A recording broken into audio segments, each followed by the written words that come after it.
Well, now that the top's done, I get to work on the skirt. I am very happy to have a very large cutting table in my sewing room and a tape measure. And I know I just checked, the pattern just said cut a bunch of pieces and sew them together, and it doesn't have pattern pieces, which is, so I need 44 inches, puts me right there. So I just need to cut on that line. Now I know some people do the tear. I don't like doing the tear because I don't know, it's absolutely even, but I gotta show you guys. I got the cut, and all you do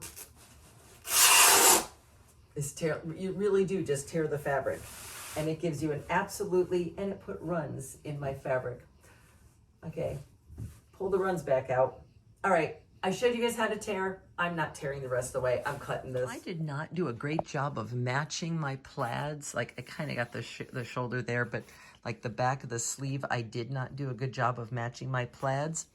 Let's do a better job on the skirt. So as I'm doing multiple panels, I can't just go to the end or my plaids won't match up.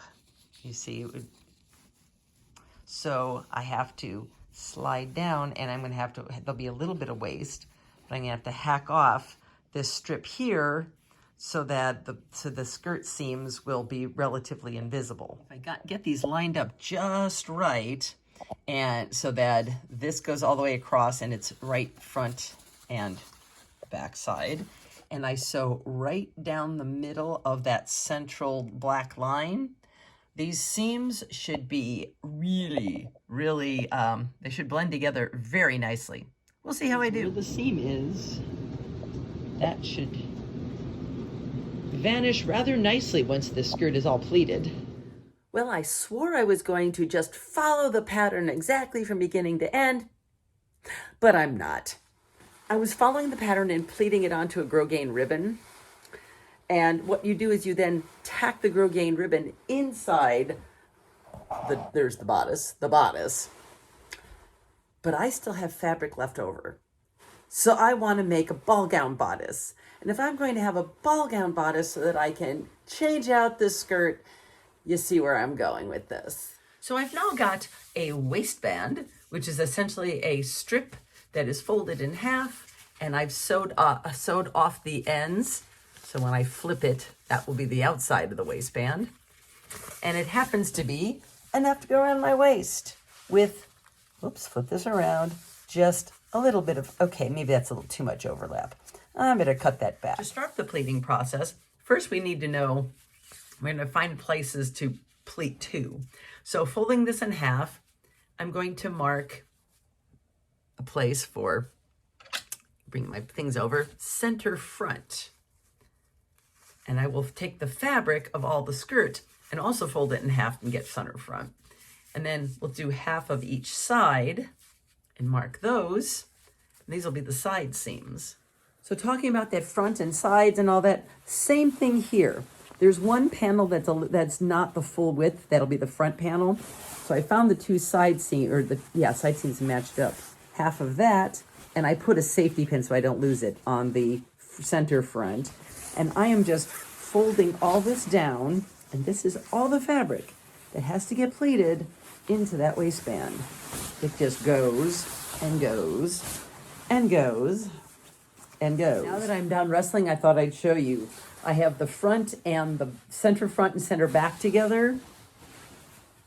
And that's how far it is from center front and back to the side seams. So I've cheated. I've got several pleats done here. What I'm going to do for the next pleat is that I've got my seam gauge marked for 1.5 inches. And that's where the previous pleat, these are really hard to see because this black and white fabric and gray fabric is going to hide it well. That's the edge of the pleat. And I'm going to go a little bit over where I want the next one to end. Fold the fabric at that point until it meets that marker. And then once I pull the marker out, I can pin that down because that's my next pleat. Come to a crucial junction. We are now at the safety pin I put for center front. So all of these pleats are pointing this to the left. I am now going to start folding the other way so they're going to pleat towards the center. So they will be mirror image both on the front and the back. All that fabric pleats into this much space. And there's the entire waistline in pleats. That took me a while. It hurts my brains to sew over pins. I usually take pins out as I go, but you really can just sew over the pins. It's just most of the time not an issue, although I've broken needles before. Approaching the home stretch here. So all the pleats are sewn down onto the waistband. So now I've gone ahead and pressed under on the other side. I've pressed under 1/4 of an inch since I did a short seam allowance on the other side. And now I'm going to fold this in half and stitch down the waistband over the pleats. This is basically, I get to go watch a movie. Well, I didn't bore you with the details of putting a button on and a buttonhole on the waistband, but now is the moment of truth.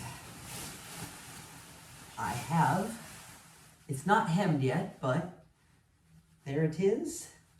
I have a skirt. Now I have to hem it, but not gonna have to do much to get this hemmed. Since I don't have room for a lot of hem, I'm only doing a 1-inch hem here. So yeah, the machine stitches don't look all that hot, but they'll look so much better when they're covered with black velvet ribbon. Is it kind of lost on all that fabric? Maybe I need more. Let's see what we think. Oh, that's more like it.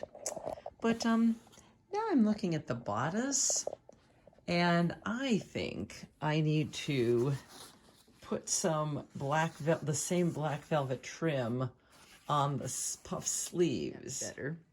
So here's the sleeve without the black velvet ribbon, and this is the sleeve with.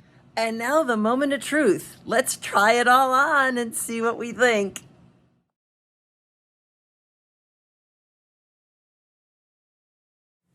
And here it is, the final product.